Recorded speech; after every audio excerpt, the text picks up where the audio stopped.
কুমিল্লার চৌদ্দগ্রামে রাতভর ভাঙচুর ও অগ্নিসংযোগের পর আজ সোমবার বিএনপি ও জামাতে ইসলামীর নেতাকর্মীদের মধ্যে সংঘর্ষের ঘটনা ঘটেছে।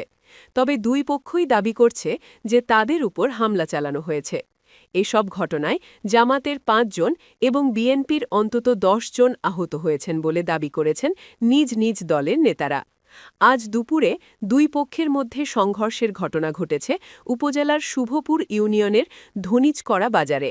এর আগে গতকাল রোববার রাত ১১টা থেকে গভীর রাত পর্যন্ত উপজেলার কয়েকটি এলাকায় বিএনপি কর্মীর বাড়িতে হামলা ও দলীয় কার্যালয় ভাঙচুর এবং জামাতের নির্বাচনী কার্যালয়, ব্যবসা প্রতিষ্ঠান ও শিক্ষা প্রতিষ্ঠানের যানবাহনে আগুন দেওয়া ও ভাঙচুরের ঘটনা ঘটেছে।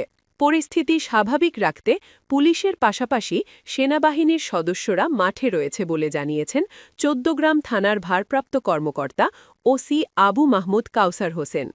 তিনি বলেন, দুই দলের মধ্যে ছোটখাটো কিছু ঝামেলা হয়েছে, তবে বর্তমানে পরিস্থিতি শান্ত রয়েছে। এসব ঘটনায় বিএনপি ও জামাতের কারো কাছ থেকে এখনও লিখিত অভিযোগ পাওয়া যায়নি। অভিযোগ পেলে তদন্ত করে ব্যবস্থা নেওয়া হবে।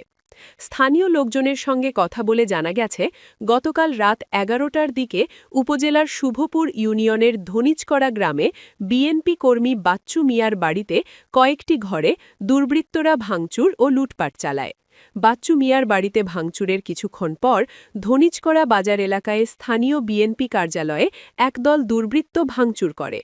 এ ঘটনার খবর ছড়িয়ে পড়লে রাতেই বাতিশা ইউনিয়নের নানকড়া এলাকায় জামাত নেতা মু